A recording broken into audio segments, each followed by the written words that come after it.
নতুন আলু ও পেঁয়াজ ছাড়া শীতকালীন সব ধরনের সবজি মিলছে দিনাজপুরের বাজারে।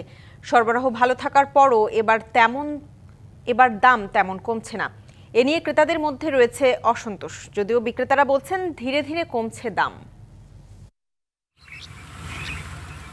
মাঠ থেকে শুরু করে শহরের বাজার সব জায়গায় এখন শীতের সবজিতে ভরা।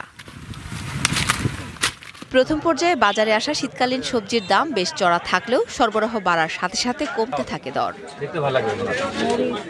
তবে দিনাজপুরে এবার সেই চিত্র ভিন্ন। সরবরাহ অনুপাতে দাম তেমন কমছে না। ফুলকপি বাঁধাকপি কেজি প্রতি 50 থেকে 60 টাকা, শিম 100 টাকা, বরবটি ও বেগুন 80 টাকায় বিক্রি হচ্ছে।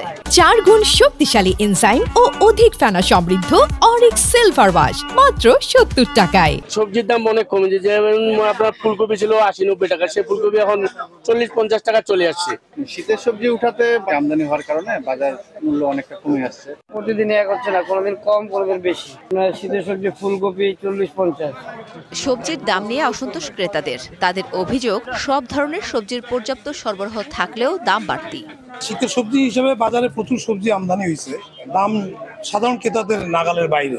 গত 2 সপ্তাহ আগেও দিলাম 60 টাকা, না আজকে একটা 60 টাকা 70 টাকা। কয়েকদিন সবজির বাজার আরো একটু টান ছিল, এখন দাম বেশি মনে হয়।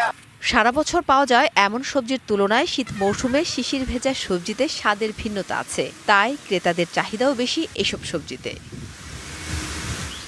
DBC news desk.